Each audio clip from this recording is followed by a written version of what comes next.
Bada bing bada. Hey. What are our updates this week? I am not regretting cutting that hunk out of my hair.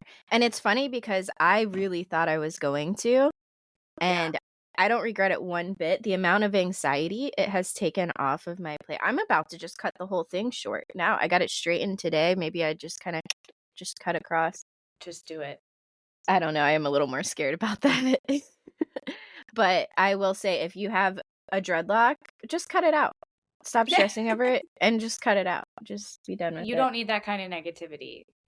You don't. I mean, it was literally weighing me down, in body and soul, and it just needed to go. And body, mind, and soul. Yes, and let's be honest. Honestly, every time I get in the shower now, I think I am so grateful that I did that. I really do think that. Every single day. Every single day. That's every day that I shower. The distinction was made. Okay, what else we got? And my butt is still sore from the RAV4. Like, is there a class action lawsuit out there? I'm just kidding. I wouldn't. But my butt is so sore. It's getting better. So there has been progress. So this was beginning of February that we went. It's been a month and a half, and I'm still suffering from having that RAV4 for 24 hours. Somebody out there at Toyota can tell us what's going on with the seats in your fucking RAV4s. Like, I know that I'm kind of spoiled because I literally bought my car because it was so cozy, like in the seats. Fair. But this is going too far. Yeah, something needs to be done about this. I don't know if it's just like maybe I have a weirdly shaped butt. I don't know. Gonna have to get you a butt pad from this. Do you mind if I pause this for a second and run out and check my registration? Because I checked my registration and I am still good for another year. So I'm so glad you looked at that. We're doing good there.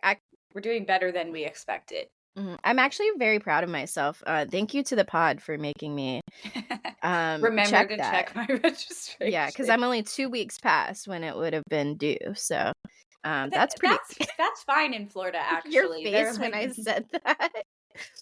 Gotta remember to turn off my facial expressions sometimes. I just can't. You were like savage. I love it. All right. So that's it for updates. Okay, cool. How's it going?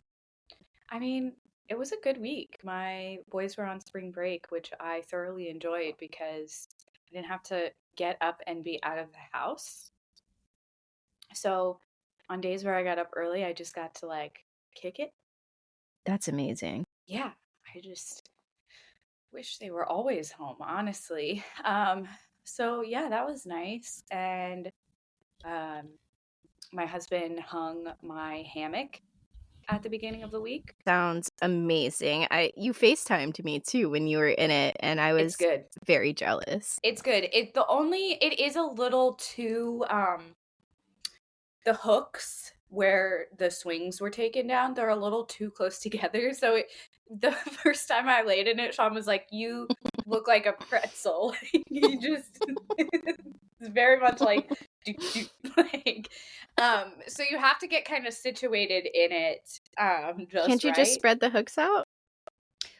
The hooks are attached to the swing set. Oh, it's the swing hooks. Yeah. And they're as far apart as they go. They're on the very edge of each side. So there's really nowhere else for them to go.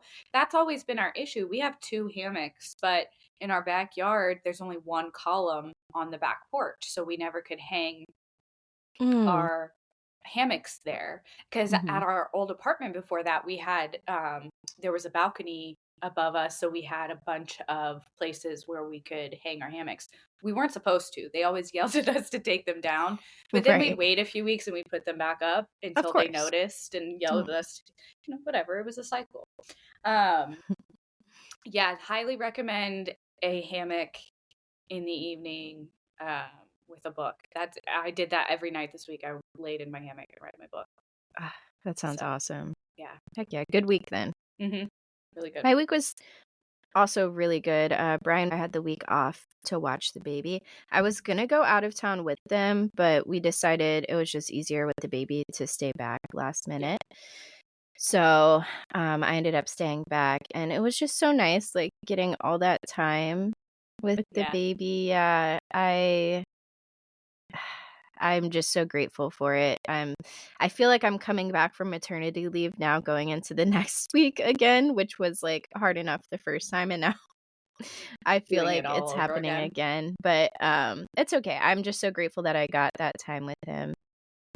So it was a really good week. That's awesome. Yeah, and I was surprisingly like more frazzled because I had the week off, so I was like, oh, I'm gonna have so much like leisure time and get so much done. Yeah. And that's not really how it worked out. I did get a lot of things done, but I didn't really have that as much leisure time as I expected. But it was okay. It felt nice and productive. So I just glanced down at your name. Can you even read the whole thing? Oh, yes. You can, yeah. Today, Tori is Blumberous and Baffled Baboon. That's incredible. It's just like random words I think that come to me as I'm signing in. Yeah, you can't plan that out. It has to be in the moment. You got a little adventurous today. I did. I did. I'm Big Mama today. I love it. It felt right. It does feel right. Yeah. I think because I went to get the donuts. Okay, yeah. I am going to scratch my eyeballs out of my face. I promise. The pollen is atrocious. No. It is bad. While the weather was absolutely gorgeous this week, I don't know if you've seen me about 800 times now. I've scratched my eye. So ouch. I would just like to not have eyes now, I think.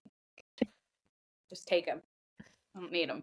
They don't work very well anyway without these things on my face. So right. So yeah. Sorry. I was gonna say something about like I swear I'm not drunk. I snuck a little bit of bourbon into your coffee. Are you drunk? Oh, into my coffee. I was like, Amber's coming in hot this morning. No, I'm just I slept well. Like that's the best part about not drinking. I did drink a little last night. That's a win-win. Not much, but I think just enough. I don't like to drink and read at the same time. I don't know if that's weird. Interesting.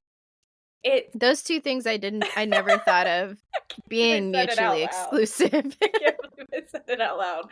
It's one of those things where I always wondered if that's just like part of the human experience that everybody experiences but doesn't talk about. It's good to know that's not the case. Well, not for me, but I also don't read, so I just I'm excluded from that. It's like my eyes just don't want to focus when I'm drinking. I could see that. Yeah. I don't know if that makes any sense. It sounds so ridiculous. You get like more tired and you have to use your muscles to focus your eyes. I think that makes sense. So it's just not like if I am reading, then I'm probably only having like a glass of wine anyway. So so you do like to drink just minimally. Yeah, just I can't be like 3 glasses of wine in and reading a book. Oh, who could? I don't know. Do people do that? I don't know. Let us know. Email us. Do you guys get shit-faced and read? I don't know. Yeah, I don't think I could focus. For me, 1 glass of wine and a book sounds very lovely. Not that I ever get to it. It's funny, actually, this last week, because I thought I was going to have more leisure time. I did think. You're like, I'm going to read. Yeah, I told myself like 3 or 4 times, just grab a book. Just read. I never did. I did not do that. I feel like you just have to get into the routine of it, honestly. Yeah. And I don't think that's easy to do with a baby, honestly. I think it's just not at the top of my priorities, I feel like, right now. But yeah, once you get in the routine of it, it's nice. And there's not enough television with fantasy things that I haven't already seen. And that's what I agree. liked. If I'm going to sit down and watch a movie or TV, I want to watch The Witcher or Lord of the Rings. Boo. Boo. Unpopular opinion. You don't like either of those? Well, The Witcher was kind of hard for me to get into, so I stopped. But I heard that that's kind of normal, but if you stick with it, like, it is really good. Yeah, it took me a Lord second. of the Rings, though, I don't need to watch these people walk anymore. Oh my God, Like, no. I can't even distinguish the movies apart. They're just always walking. It's one long tail of a walk. And I need to be careful. I hope my dog can't hear me. She's like, it's time to go. She's like scratching at the door. Did you say? You said we were going. Yeah, no, I feel the complete opposite. I love that shit. That's all I want to put in my brain. Mhm. I want to be an elf or I do want that. a fairy or whatever. Yeah. I don't care. I don't really care. Mhm. Any of them. It's fine. Mhm. Mhm. Beverly Hills. So How's that going? it's going okay. I kind of accidentally like missed like half a season through sleep, and I woke up and You're like, I'm not going back. well, the reunion was on when I woke up, and I was like, well, if anything important happened, they would say it here. Yeah. And I literally missed nothing pretty much in the last half of the season. There's like one thing. So now I'm into season 10. And I think it's only season 12 or 13 that's out now. So I'm getting very close. Lisa Vanderpump is no longer on Beverly Hills Housewives. That's probably not news to other people. I don't know, but it's news to me. I'm just learning it. She's not on there anymore because she got in a fight with pretty much all of the housewives, and she's like on the outs and like doesn't want anything to do with them. Nice. Yeah, they were like accusing her of putting this story out, and she's saying she didn't do it, and then like even the editor of that magazine is saying that she didn't do it. But that kind of almost proves that they do have a relationship, because why would the editor of a tabloid like come out and say they didn't do it? At least that's what people are saying. I don't know. So Lisa's off of it, which kind of like took the wind out of my sails. I love Lisa. I do love some of the other housewives as well, though. I like Erica a lot. Just like, she's like the Lala of Beverly Hills Housewives, especially with the outfits. Okay. Like, she will wear the craziest outfits, and she always looks so good too. Gotcha. She looks bitchy. Yeah, you could say that, yeah. She's like, I like her though because she's very straightforward. Like, she, for the most part, says it how it is, and she stays out of the drama as best she can. Yeah. Anyway, so not much going on there. Love is Blind. So I told you last week we're done with it, but I forgot they had a reunion. Of course. Yeah, those are always great. So Jerry is not on the show. There is no one named Jerry on this show. It's like, I think that's the first time I have heard that name. So is that a new character that they introduced at the reunion? Yes. Sarah Ann and Jeremy. So they're the ones who sailed off into the sunset on the jet skis when like he left Laura like overnight and like went and just like talked with Sarah Ann at her house at like 3 a.m. So anyway, so they're still together.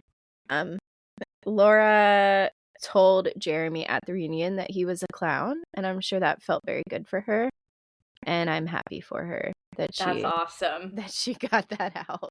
And clown is just, I mean, it's very popular these days as an insult, but we love it. Like, it's just such a good dig. And it's almost like, I'm not even too worried about you. Like, you're just a goofy ass. Like, I'm not too worried about you. That's the perfect description. So I love that. Jeremy. Are you having a seizure? Like, I'm calling Brian. What is going on? I'm gonna have to sober up off coffee. Okay, Sarah Ann and Jeremy did eventually. Jeremy, it's a great ship name. I'm sorry to interrupt. Oh my gosh. Okay. Sarah Ann and Jeremy did eventually apologize to Laura. So that is good. It seemed like there's some closure there. And Laura did say, that's all I've been wanting is like you guys to just like kind of take accountability for like having wasted my time, my family's time, and everything. Trevor was actually, we posted like from our last episode, one of the clips that we posted, I was talking about Chelsea is the Megan Fox girl. Yes. And I don't, it sounds bad to say she's the Megan Fox girl. I just know you haven't seen it. So like that's the story that you'll remember. Yeah, exactly. Well, because I can picture exactly who she is as soon as you say that. Right. So the Megan Fox girl, she ended up with Jimmy. Jimmy left her, blah, blah, blah. So Trevor was the guy, the other guy she was talking to in the pods who like he was going to propose to her second. And she ended up going with Jimmy because Jimmy proposed first. So Trevor, we found out, it was funny because in that clip and on the podcast, I'm like, oh, Trevor's so sweet. He stopped talking to everyone except for Chelsea. Trevor had another girl on the outside the whole time. And that girl posted screenshots of their text messages when he was saying, like, I love you so much. Like, I'm just doing this for the show. And, like, he said that they weren't actually, like, in a relationship at the time. And he was just, like, saying that to her, like, kind of, like, love bombing her. But he actually didn't really mean it. But either way, like, that's messed up, Trevor. Brother. There's no good route out of this. No, you're not going to backpedal now. You can't. Right. Well, the backpedaling you're doing is making you look just as bad as what is going on. Maybe he's just being honest, and just wants to be, I don't know. Anyway, so they like confronted him about that. And he like, it was like his brain melted on stage. Like, I feel like he had like a bit of a panic attack and like literally just could not respond. Like he was on stage just like, just like doing that for like a good minute, and they like asked him the question again and he kind of did it again, and then he like composed himself and was able to respond. But that was interesting. That was I felt almost bad for him in that moment because it was just like you could tell his brain was just like just breaking.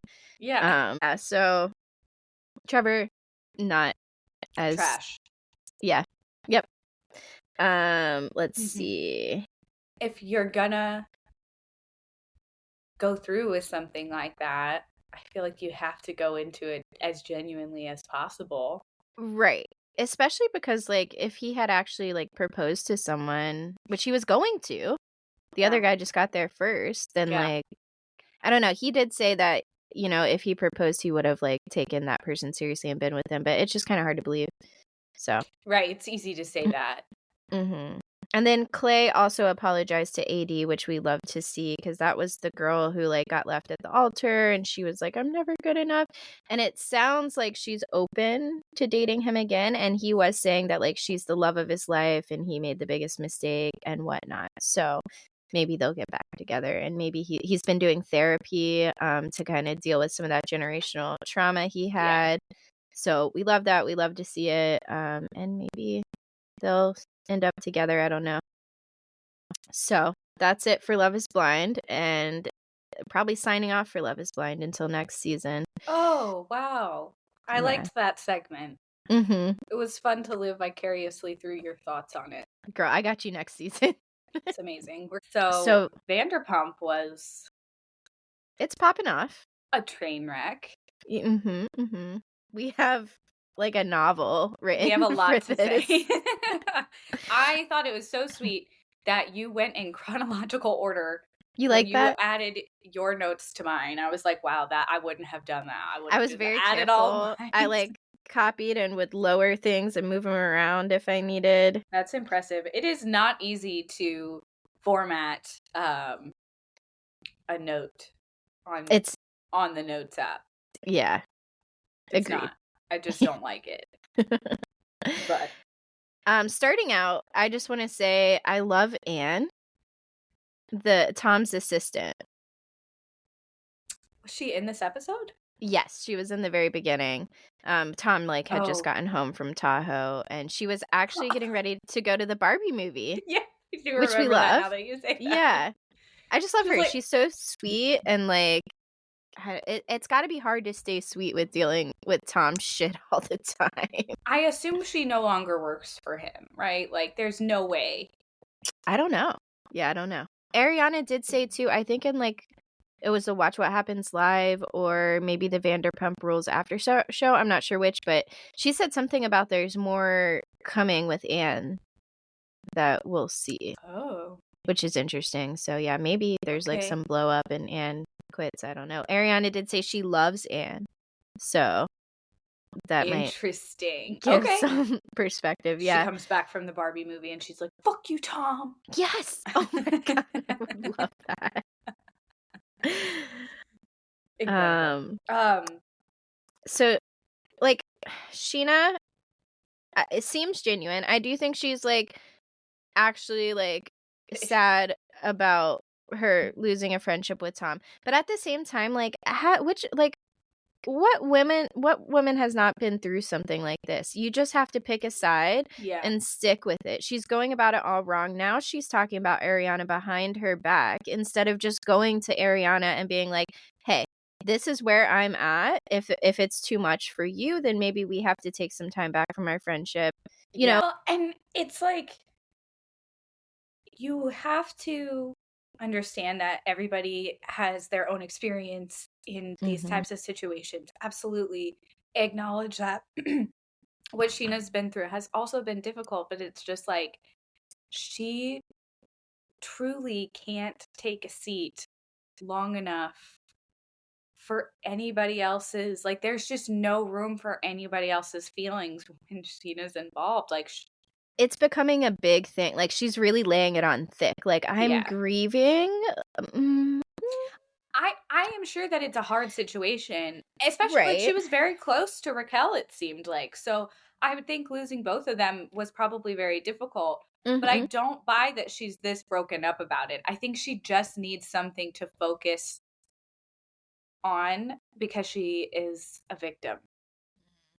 I do think that she might be that broken up about it. I just think it's a weird way to Hmm. go about having those feelings. Like, if I had those feelings, I would go to the source or I would go to my therapist. I would do Yeah. anything but talking about my friend behind her back to her best friends, but to anyone really, but to her best friends too. Like, Yeah. what are we doing? You're I doing it all almost wrong. felt bad for her in that first scene with Lisa when they're talking about Dancing with the Stars. And it's like, oh, I could see Sheena wanting to get something like Dancing with the Stars. I Yeah. almost felt bad for her in that moment until she said the comment about Sheena Yes. or Ariana coming so far since being her backup dancer. Like, And babe, she said it you with a wrote good as smirk. gold. This that is the thing. That is the thing. Like, it is Mm, just the pure, and it's like it was nobody meant is to be a gonna. dig. It was meant to be mean. It Yes. was, and so it's hard to take her feelings seriously when she sprinkles stuff like that in there. Right. She's doing it all wrong. She's All having wrong. these big emotions, which we Hmm. all deal with and struggle with, and she's pretty much taking it out on her friend. Yes, who ultimately is the one that we all know suffered the most. Like, Right. and we don't need to have this competition of like who's having the hardest time. You Right. know, we Yeah. really don't. Because Mhm. if we want to know who had the hardest time, we know it's Ariana. Like, Right. her whole life got turned upside down. Mhm. And It's not betrayed, like, even double betrayed. double betrayal. Yeah. Let's see. The scene with Ariana and Lala talking Mhm. about the heat Sheena took from the photo that was going around of the group photo where Sheena and Sandoval are like, they look buddy buddy. But I really loved that Lala was like, you need to stand up for your friend. She has, Yes. regardless of the hot mess that she is right now with the like, woe is me, like I'm going through it, RIP to my friendship with Tom, like regardless of that, she obviously has been a good friend throughout like this betrayal. So Mhm. you can't forget about that and just be like, whatever, like feed her to the wolves. Like, you're not going to say anything. even for your friend who has been there for you, you're not going to say anything. I loved that Lala brought that up. And then that Ariana, like, she took it home, processed it, and then went back and took her advice and said, you're right. So I think that's very mature, because I bet in the moment, Ariana's probably like, oh, this is kind of annoying. Anytime you get any kind of criticism, you know, it's like your natural reaction is to get defensive. Yeah. And she handled it well in the moment, and then she went home, thought about it, and made the right decision. And I think, and there is part of me that gets where Ariana's coming from with some of this ultimatum stuff that she's giving people. I think it's funny that she swears she's not giving ultimatums, and it's like, babe, you're doing nothing but throwing out ultimatums, but whatever. Part of me understands, though, because her trust was violated so deeply. I get why she doesn't want to give anybody access to her. Mm-hmm. But it's a little, she's gonna do nothing except for separate herself from the group, because ultimately they all work together. They're gonna have to have some interactions. Mm-hmm. And I just don't think it's realistic to think like everyone's gonna just cut them off cold turkey. Mm-hmm. They have history. Yeah, I think what's going on is, like, I think that Ariana and Sheena's points are both valid about, like, you know, and maybe what that means for them in the moment is that they're both in different places. They're both trying to do something to protect their own mental health, and maybe they just kind of have to take a break from each other. I think with time, Ariana is going to be less affected by all of this, and she's probably not going to care as much when people go out and hang out with Sandoval. But I think right now she is valid in wanting to set that boundary, and she can do that. I do think if she holds strong on that, eventually she is going to get iced out. I will say, for, like, Ariana's very close friends, like Katie, if Katie goes and becomes best friends with Sandoval, that would just be weird. Like, in Katie's position, I would be doing the same exact thing. Like, that person just isn't a friend to me anymore. That's just, so I guess it depends too how close, like, Sheena is to Ariana. If she wants to be that close to Ariana, if your friend gets cheated on and that friend is not going to work on it with the person, then that person's out of your life. That's just what it is. Yeah. So, yeah, I don't know. They're both valid, but I think that Ariana might find herself, like, getting iced out if she holds super strong to that. So I think Ariana and Katie a lot of times get painted as being, like, bitchy, but I actually really respect the hell out of them because they're strong in their boundaries. And they're like, no, I'm not letting this worm with a mustache anywhere near me. No, it's funny every time. The worm with the mustache. Funny. Oh, James Kennedy. Oh, I just thought it was funny. Maybe the fact that she mentioned how, like, she was going to let Ocean pick the color of her cast, and then she's like, but I realized a lot of those colors weren't going to coordinate with her outfit, so I just picked pink. Barf. Okay? Barf. And you could see it on Katie's face. She was like, she doesn't even have kids, and she's like, that's weird, right? Like, it is weird. It is. My kid broke his or her arm. Like, you can pick whatever freaking cast color you want. The literal least you can do is let them pick the cast color. They have to have it on their freaking arm. And, like, we don't know the details because it was such a quick mention. So, like, I don't know, maybe Ocean did want the pink one too and they agreed on it. I don't know. But it was just, like, a really funny thing to say. Yes. It was odd. And then I also thought it was weird. So this is all at that lunch. I just read your next note. So this is when it really, like, kind of turned for me. So, like, I was still kind of feeling bad for Sheena and, like, understanding where she's coming from. And then I think, who was it who asked her if they think that Sandoval's more upset about losing her as a friend than Ariana as a girlfriend? I think Ariana asked that.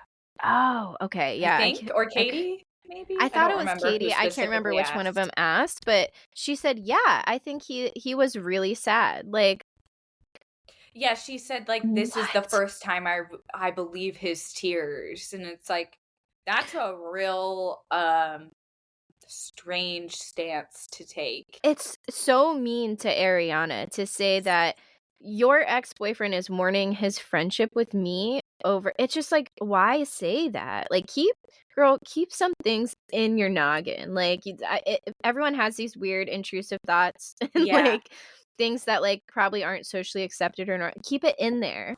Do you Don't know let that what out.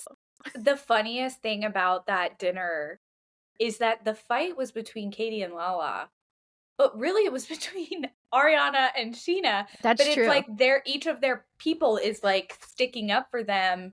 It was wild. I do think too. I think it was Katie who asked Sheena that. Now that I think, because I don't think Ariana was at that lunch or dinner, whatever they were at, because that was when I. No, who was at dinner with them, sitting next to Katie? Oh, I don't know her name. I forget her name, but she's got dark hair. Yeah. She just had a baby. She's super cute. I think she worked with all of them at Pump. That's who I was thinking. I was picturing Ariana. You're right, because of the reading at Allie's, because she's sitting next to her there. Yeah. Well, the fight continues, obviously. Yes. At the reading, but that lunch or dinner or whatever was very intense.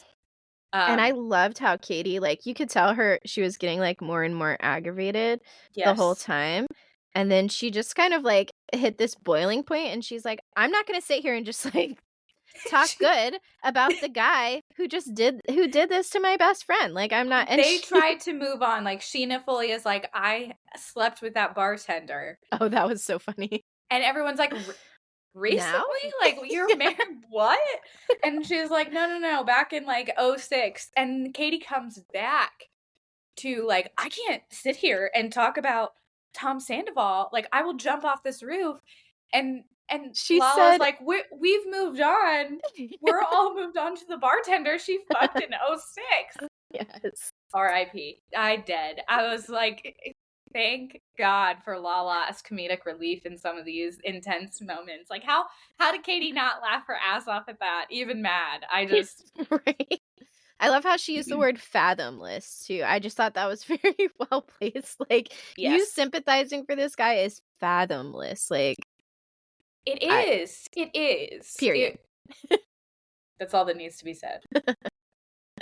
And I thought it was funny, too, that he bought the ice cream for Lisa. Like, everyone he's trying to like schmooze up to, it's like he's buying sunglasses with James. Yes. Yeah, you can tell he is really anything he can get, any inch he can take, he's gonna take it. Oh, sorry. When Lala was talking about wanting to be a mother, I know. Again, really, I mean, she's already a mother, but like she just talked about how much she just like loves being a mom, and I just got like a little teary-eyed. I just thought the recent motherhood probably had something to do with it, but yeah, it was really sweet. And honestly, I think she was searching for that thing for herself for so long, and being a mom was kind of that thing for her. So I think it was really cool too. Yeah, I love. So Joe, it's like a level of like, and I'm not judging her for this because we've all been there, but a level of like desperateness to get close to Schwartz. And that whole thing is weird. Like, it seems like not Schwartz, like unaware of this woman's feelings who he's hanging out with. But he's not unaware. No way. He's just playing unaware. Weaponized incompetency. Like, he just knows that everyone expects him to be aloof and an idiot. So he plays into it. But he knows she has feelings for him. Like, he can tell she wants to be with him. She's like, well, you said 2 or 3 years, and you mean 47? Like, what? Yes. What? Yeah. And like that obviously you know what she wants when she's saying that. Schwartz. Yeah. Like, Schwartz would fit in so well on the Southern Charm cast. Yeah. Like, Schwartz and Austin. Yeah. They're the same person. Schwartz and Shep. Yes. Yeah. Just like get away with everything I can just keep bumbling around and fucking everything up because no one holds me accountable.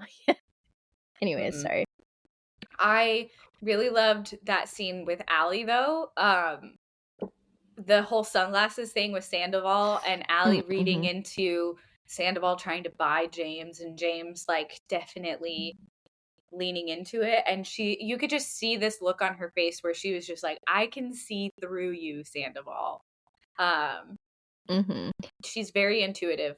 I love that for her. I love her so much. Every episode I see of her, I'm loving her more and more, I will say. On that note, she's a Swiftie. So cute. And so her, cute. like, little clip of her music, that was good. I would listen to her. She's like, I decided to be an astrologer instead because there can't be two Taylor Swifts. There can only be one Taylor. So cute. I love her. She's a gem. Yeah. When they had the like guys outing, which I loved. Like, they're just going to eat meat. Yes, and honestly, like, good on them for not having some crazy scandal, because when I heard about this men's outing, I'm like, well, here we go. Who's cheating on who this time? So good on them for keeping their shit together for one freaking night. For one night. But I did think it was funny. Brock showed up without like a tie, and it seemed there was some kind of implied dress code. Yes. And he showed up without a tie. And I just know Sandoval was like boiling over. Oh yeah. He's like, I think I have a tie in my car. We're like, he's like, I brought 3 extras because I knew one of y'all was gonna mess the dress code up. Fuck it up. Yes, I always love when they do these like juxtapositions of like guys' night versus the girls' night. Like the guys are out like eating meats, like smoked meats, and the girls are doing astrology. Not Sheena being personally victimized by her birth chart. Like she is. Everything is victim mentality, and I just like, babe, those are the stars, okay? Calm down. Do we need to call NASA to fix this? Yes. Sheena's like, who do I have to get on the phone at NASA? Okay. I thought it was just, this is like not on her at all. It's just like such funny timing that she brought up like the air mat. Like she's like, you have to put on your oxygen mask before other people's. And the time that this came out with like all the Boeing stuff going on right now, I just thought was really funny because they like just found out that like a lot of those like oxygen masks don't even work. Anyways, I just thought it was funny. They did. Yeah. I totally forgot about that. Like I remember weird crossover. Is write this one or me? I know I was thinking it. I don't think I wrote that. Katie's big dick energy. I just love it. She was saying how like she's always been a man, so she's having like in previous lives, so she's having trouble like connecting with her feminine energy. Yeah, it makes sense. It actually does make sense because she is quite masculine. Yeah. And I love how she's just like, yeah, that's just me. Yeah. My dick is bigger than yours. Like, right. Sorry. I don't have to conform to your like view of what a female should be. Exactly. I love that. Mm-hmm. Yes, Katie. And then, let's see. Oh, not Sandoval heartbroken. Also not the boys saying the only way to get over it is to get under someone else. Which they didn't exactly say that, but they kind of were like, well, you should start dating again. Does he need to? Should he maybe just take a little more time for himself? He must take some time to ourselves before adding someone else. And that's the difference between men's advice during a breakup and women's advice during a breakup. That is the exact difference. That right there. I just thought that was funny to point out. Yeah. The stars of this episode were Allie, Anne, and Lala. Yeah. They're the MVPs, I think, for this one. I agree with that. Yeah, for sure. Crescent City, what's going on with that? Where are we at? Okay. I'm at the like 40 to 50 yard line, okay, percentage wise of the book. Like, I don't even know. I feel like that's probably not right. I don't know how many yard lines there are. I was gonna say, can you tell me this in female talk, please? I don't understand. I don't understand it either. I don't know why. I'm just trying to go into like a football reference. I know Taylor Swift brought us into football a little bit, but I don't understand. Not enough to understand that. I don't understand the methodology. No. No, I'm 40 to 50%. That's where I'm at in the book, and it's getting good. I can understand that. The last time we talked, I told you about the evil Asteri, and in book 2, at the end, you find out that the Asteri have been like taking bits of people, like everyone's power, and that's how they survive. Is they basically feed off other people's magic, and one of their top people on their team is this woman called the Hind, and you you read the first 2 books and you're like, fuck the Hind. She works for the Asteri. She's like their lead assassin / spy. You know, she just like does all their dirty work. So everybody fucking hates the Hind. Well, in book 2, you also meet one of the rebels who is called Agent Daybright. And you don't find out to the end that the Hind and Agent Daybright are the same person. But she's working for the rebellion undercover, but like everybody knows her as this awful bitch who works for the Asteri. And I so like that flip-flop. Yes, we love a multifaceted queen. It's twisty. It is. She's complex. Meet Agent Daybright in book 2, and she starts working with one of the main characters whose name is Rune. Rune is talks mind to mind with Agent Daybright, and they basically to help the rebellion, they exchange information like, hey, this thing's gonna happen, whatever. So they never see each other for real. They just meet mind to mind. But they fall in love. Okay. And then at the end, you're like, oh my God, Agent Daybright is the fucking Hind, and Rune is in love with the Hind. And that's just crazy. So at the end of the book, you know, the characters are going through this rebellion, but like it's behind the scenes. It's not out that these characters are like full on in the rebellion. But in book 3, that's when like shit goes down, and some of the main characters, including Rune, have been captured, and they're about to be tortured by none other than the Asteri and the Hind. The Hind is about to terrorize them, and Rune has just figured out that the Hind is Agent Daybright, and that he like is in love with this awful person. So he's being tortured in this awful chamber by the person that he's in love with, who's this awful gal. Okay, so we're caught up, right? The Hind sucks. Okay, she's evil, she's scary.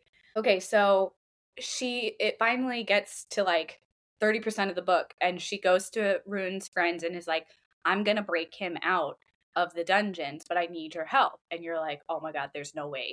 She cannot pull this off. Like, there's no way for her to pull this off. This is Daybreak Agent, right? Yes. Okay. Which is also the Hind. Right. So Agent Daybright is like, she goes to his friends and she's like, I'm Agent Daybright. And they're like, bullshit. And she's like, Rune knows, like, he's in the dungeons keeping my secret as I'm torturing him. So she really is good then, right? Or is it from a perspective of like the audience really doesn't know? Like it kind of keeps going back and forth, and you're really not sure if she really is good or really is bad. I think the interesting part is that there are parts of her that are bad. But overall she's good. And you slowly start to figure that out. And at the end of book 2, you're like pretty much won over when you figure out that who she is. You're like, okay, well, she's done all this really awful stuff, but she's been undercover the whole time. Like she's in a place where nobody else has the insight that she does to these evil people. So no one can really take them down like her. Right. And it's almost, she's like a necessary evil. But I do think it's interesting because the characters really do struggle with like good and bad, and whether the Hind is good or bad. And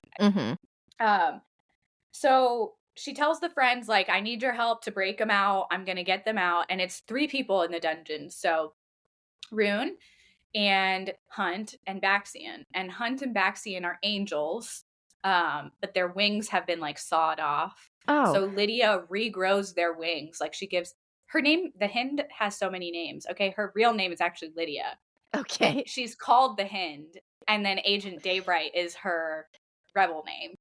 So her name is actually Lydia. So you'll hear me say any of those at any given time. Apologies. So she plans this crazy escape, and she regrows their wings so that they can fly them to safety and everything. Like she's thought of everything.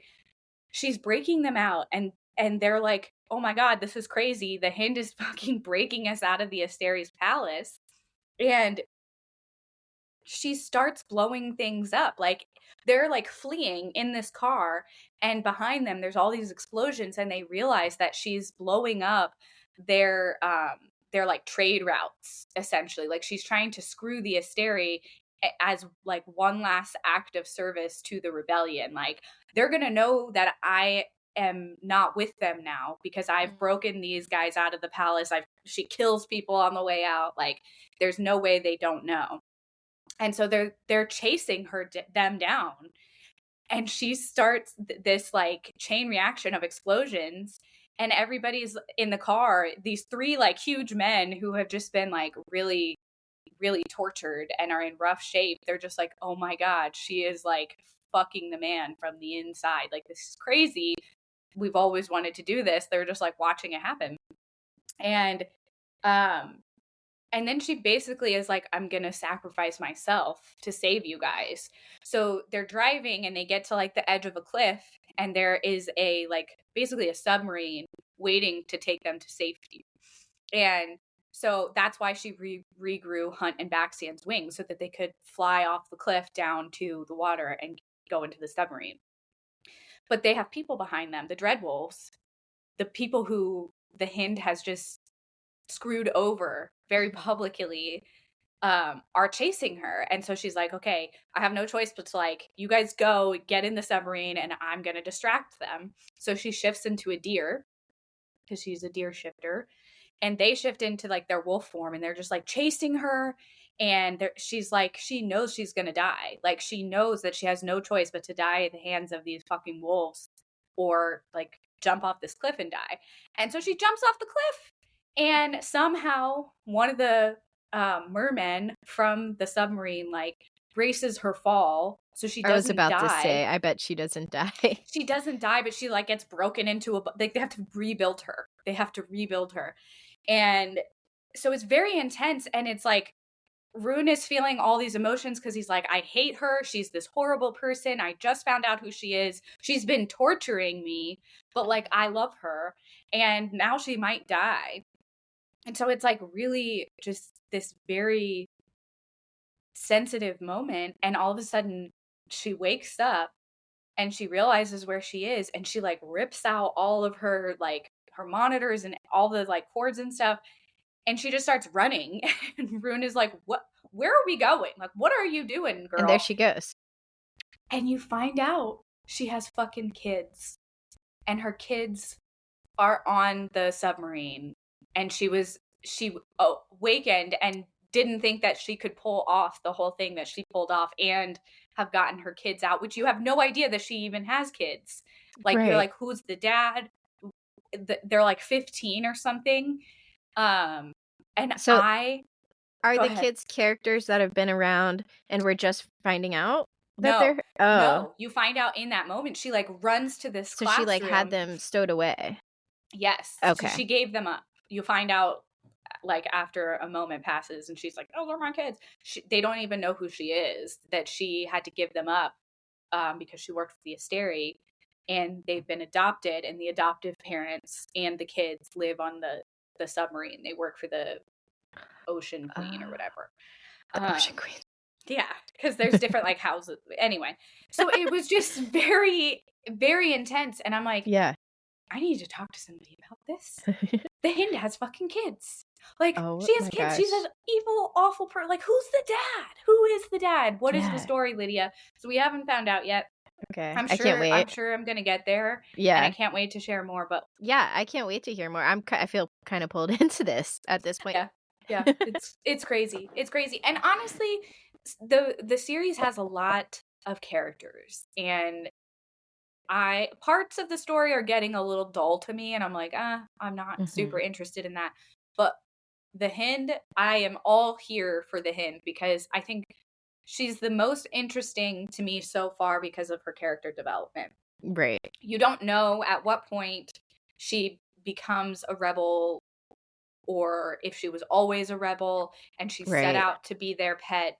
There's so much story to tell still.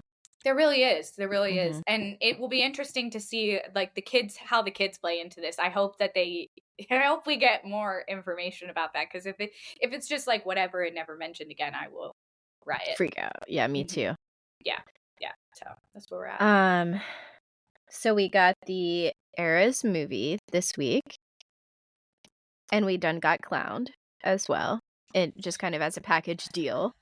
Yes. I was really disappointed. I know it's starting to sting more every time, and I'm just gonna say, Taylor, I don't know how many times we can go through this. Like, y'all have got to stop dropping so many hints about Reputation and then not giving us anything. It was funny. My friend texted me. She said that, like, it's so funny how we were clowning so hard that we were like, okay, we think it's going to be Rep TV, but like worst comes to worst, we're going to get Reputation Stadium Tour. Like we were just so sure that we were getting something else.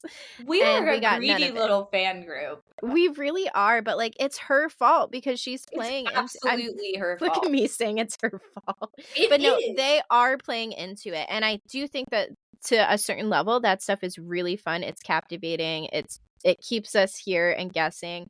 But I will say, I thought they had like posted, I think right when the movie came out, they posted like something Reputation coded, and I saw it the next day. So I thought they posted it the next day on Twitter, and I rolled my eyes because I'm like, at this point, like y'all need to chill out with the like. I know you're not giving us rep. Yeah. Like, so I took my snake necklace off. Oh no.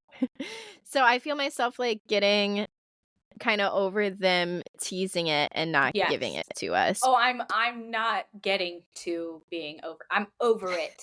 Okay. I was having fun with it. Team. Yeah, I was having fun with it, but at this point, it's like y'all have cried wolf a few too many times. Many times. Give it to us or don't. And I'm also at the point, like, are they going to give us debut first at this point? Because Reputation is so built up. Are you really going to give us Reputation and then debut who no one's...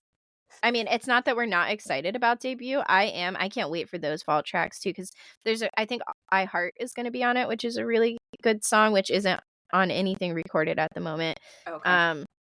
But anyway, so I'm excited about it, but definitely the build up for Reputation is far greater. So I can't see them giving us Reputation and then debut, right? No, it doesn't make sense for them to do Reputation before debut. Like, it should end with Reputation. It makes the most sense for her to do that. But Amber, it hurts my heart. I know. I've been waiting and waiting and waiting. But it does, if you think about it, it does make a lot of sense why she would do that one last. Yeah, so now I'm worried we're not getting Reputation until 11/22. Which is very specific. If even then. Okay, I just don't, I have trust issues now. I will say that I was very weirded out. So originally they were going to release it at midnight on March 15th, the Eras Tour movie. And then they brought it back to 6 p.m. Pacific time, which is so weird that they were advertising it at Pacific time. But I think the reason they may have done it is because they're trying to mess with us. And 6 is 6th album, Reputation. So maybe that's why they said 6 p.m. Pacific time instead of 9 p.m. Eastern. But then it was weird because it started early. So I got in like 7 minutes early. So at like 8:53 or something. How weird, right? That it started. So I was like, they had to have done that so that it would finish at a certain time, right? But I saw a TikTok from Nikki, who is the girl who came up with like the 112-day theory and stuff. So Nikki thinks that the reason they started it at that time was because they were able to tweet out at 11:22 at night the Lover House burning down. And the Lover House, Nikki thinks, represents all her old work. So Nikki's thinking that she's saying on 11/22, November 22nd, which she's already been thinking is going to be the day that she like releases the last of the re-recordings. So that Lover House burns down 11/22 because that's the day that she's going to finally own all of her work. And she was already thinking, how weird would it be if they posted at 11/22 the Lover House burning down, and then they did. So, and she's been right before. So I don't know, kind of leaning on that idea now, but also a little sad. A little sad about it, yeah. Especially if she does debut first and then Reputation, but I don't know, I'm kinda on the mindset now that I don't see it any other way. So, RIP to my hopes and dreams until November. So, Hair, you heard about the Boeing guy while we're Slightly. Not I feel like I don't have nearly the information that you have. I Because gathered saw all that there were this. bullets. John Barnett was a whistleblower for Boeing. He worked for Boeing for like 32 years, and he retired in 2017. Ever since he retired, he's been in lawsuits against Boeing, kind of calling them out for not building their planes right. One thing he was saying was like there's like metal shavings that could, if the wiring gets damaged, there could be catastrophic problems from that. He was saying that like the oxygen mask, like only like a quarter of them wouldn't work if they were actually deployed in most of the planes. So he was in the middle of a deposition. He had just talked to the Boeing lawyers, like he was out of town to talk to the Boeing lawyers about what he knew. And I think it's some part of like the trial process where he has to like say what he knows to them. Yeah. So he was supposed to go back. I think he had one more day of it, but he was found dead in the pod. So this guy had been for years like going to trial against Boeing. Now everything is like actually coming to fruition as far as like their planes are falling out of the sky and doors are flying out of them when they're mid-flight and such. And so it's like everything he's been working up to is coming to fruition, and then he just decides to kill himself. Yeah, that's not what happened. It We doesn't know that. right. It doesn't There's sit no well. way. No. So that's just so weird. Let's see. Yeah. So yeah, that's it for the Boeing stuff. It's just crazy. What world are we living in right now? Oh, No, there the is. list. Yeah, our list. Stupid things. Strong opinions. Yes. And I am really glad that we put the stupid things tidbit in there because it keeps it light and funny. Because I will say I wanted to add things like women's rights. Yeah. And I realized that's not a stupid thing, though. That's not a stupid thing. You got to keep it in check for this one, Tori. So let's see. Stupid things that incite strong opinions. I put missing a turn. I'm not sure where the strong opinion comes in for that. Like, that just is a stupid thing.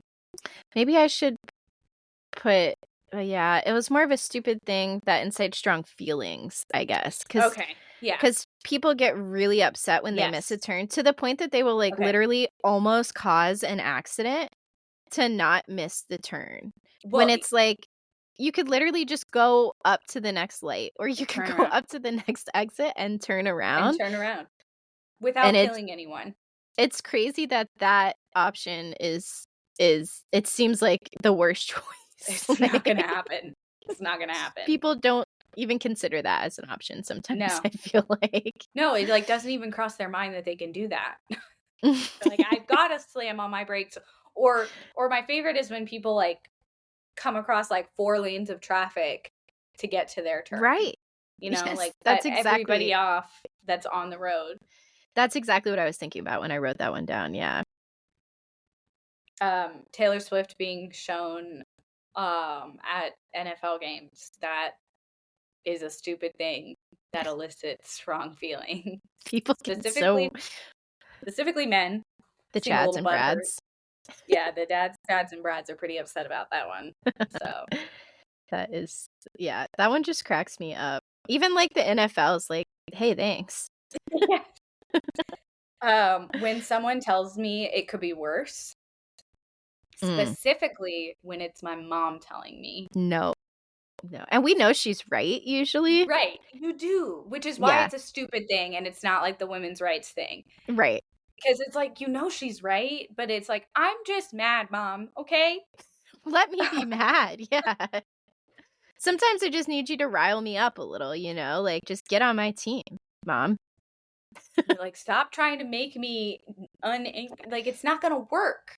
It's not gonna work. Let me feel my feelings. Yes, valid. I put on here LaCroix or seltzer waters really in general. I have a I strong love opinion. them. Hate I 'em. love them, but it's people are either like love or hate with them, and There's I've no middle noticed. ground. It tastes like soap. I guess you like soap. I never have understood it. Even the alcoholic ones, not even just like seltzer Oh wow. waters. Like I don't even like those alcohol ones. No. I like all of them, yeah. Mm-mm. And it's just funny because like I feel like it's more well accepted to pull out like a cheap bottle of like tequila or Yeah. something than And to a pull out LaCroix. a LaCroix. I all the time people come over to my house. I'm like, well, we have like because really we only have coffee, alcohol, Yeah. LaCroix, and milk. That's all we Yeah. have in our Take house, your and the pick. milk is for the coffee. Yeah. Yeah. So I offer people a drink. I'm like, here we have LaCroix, and they're like, do you have just like regular water? Like, No. no, this stuff is good. Have it. No, people don't like it. Yeah. I will say my boss gave me one time that was like limoncello. Yes. Oh, I love that think. one. Mm-hmm. And It's I got was like like, vanilla. this is enjoyable. I do like it. And I drank it. But that's Nice. it. That's the only one. The citrus ones are the best. Yeah. Yeah. Backing into parking spots. That is hard. Yeah. I went on a date night last weekend with my husband. We went. Congrats. Thanks. It was great. Yeah, It was great to that's be awesome. an adult. We went out to dinner and it took us 20 minutes to park. And my husband, he was like on the hunt to find a parking spot, and he found one, and then he backed into it, and I was like, that was attractive. Like, I'll give it to you. I couldn't have done that. And they were the small, it's like places like that, the parking spots I feel like are just big enough for, a Matchbox car, and that's it. And not that my car is even that big. It's not. But it's big enough that I can't back it into a small parking space in the dark. Think people are kind of all over the board with this one too. Like when I wrote this down, it was more of like I have a strong opinion about people around me backing into parking spaces. It's always inconvenient. It is. It's always like I'm behind you and all of a sudden you stop. And I'm just trying to park as well. We're both here for the same reason. You stop. And then I'm like, oh, I've already gone like a little bit too far to where you can't. Now I have to back up. Hopefully there's no one behind me. Right. I don't know because I just went. Like, it's a huge inconvenience. Like, just pull straight in and back out. And I've heard the argument of like, well, if you're in a truck, it's like easier to get out. But it's like, I think that's stupid because no matter what, you're always at the front. They're saying because there's like more of the back of the truck that it's easier to pull straight out. You can see better. Yeah.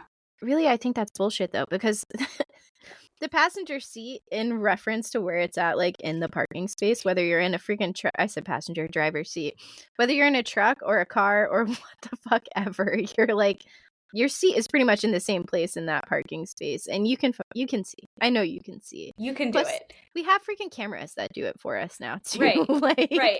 It's actually not that complicated anymore because nobody's really using their full eyesight to back out. You're using your camera. They tell us not inconveniencing me with it. That's so funny the way you intended it and the way I took it. I thought so. Incredible. What else is on the list? I can't get my phone to unlock. Oh. Now, I have strong feelings about sand. And I live in Florida, so it's a tough place. Yeah. It's in your car forever. There's no point in cleaning your cars. Spoiler. You're never going to get the sand out. I take great care to not drag sand into the house, and it doesn't matter. Yeah. It doesn't. And like, why is it still in my ear? Like, how did it even get there? The belly button. Yeah. Belly buttons in general. Just not a good time. It's just that's a stupid thing that has a strong opinion for me as a belly button. Why do we even have them? Like, what purpose does it serve? Life, I think. That's where life comes from. Belly button. Kind of. Get rid of them. Get rid of them. Oh, men have strong opinions when you accuse them of sleeping during the movie. Like, they always say they weren't asleep, but it's like, you were snoring. I think that's usually me. It's always me. Okay, let me rewind. People have strong opinions when you accuse them of sleeping during the movie. They cannot, specifically my husband, but I was thinking our friend TP. Yes, we also have a friend who does this. Yeah, he falls asleep every time and has for 15 years fallen asleep every time we hang out, and then swears like, brother, you fell asleep in front of a door once. We all had to walk over you to go outside. Like, I have pictures of him. Man, this takes me back. At the Pimps and Hoes party that I had at my apartment when I was like 19, I have a picture of him we had a tiny balcony. During the parties, there would be like 10 people just like crammed out there, just like shoulder to shoulder. And we have a picture of him sleeping on the ground, on the cement, on the balcony at the party. And like all these people are just like crowded around him. Oh, smoking their cigarettes and stuff, and he's just sleeping fully asleep. It's not even a bit. It's not a bit. Like, this is not a drill. He's asleep. Yeah. He's in his REM cycle. He is not coming back. It's just funny. My husband too. Like every time I do, I'm like, I'm not even upset that he was asleep. I'm okay with it. Yeah. And like last night he did this, and I'm just like, oh, I just looked over to see if he was sleeping. I wasn't sure. I'm like, maybe I'll put something on that I want to watch if he's asleep, you know? Yeah. And I look over and he's like, I saw that. Yeah, no, I was watching. And I was like, and it was a TikTok that I had on my phone too. And I'm like, I don't care. You're allowed to miss it. And he's like, no, I was watching. And he like repeated the last sentence or something. It's like, it can do it into like automatic defense mode. Like, why? But why? Sleep like that triggering for us? You can sleep. We're in our home. Yeah, like go to bed. It's fine. Right. You can sleep here. You can sleep in the bed. You can sleep anywhere you want. It's just funny. Yeah, that's great. And that's the end of our list, I think, there. I am losing steam. I want to eat my arm off right now. Yeah, we're good. Before we go, follow us on Instagram at Out of Touch, the letter P cast, all one word, no underscores. Follow us on TikTok at Out of Touch Moments. Follow or email us if you have any episode ideas or just any feedback you want to give us. Email us at outoftouchcast@gmail.com. And we'll see you next time. Boom. Bye.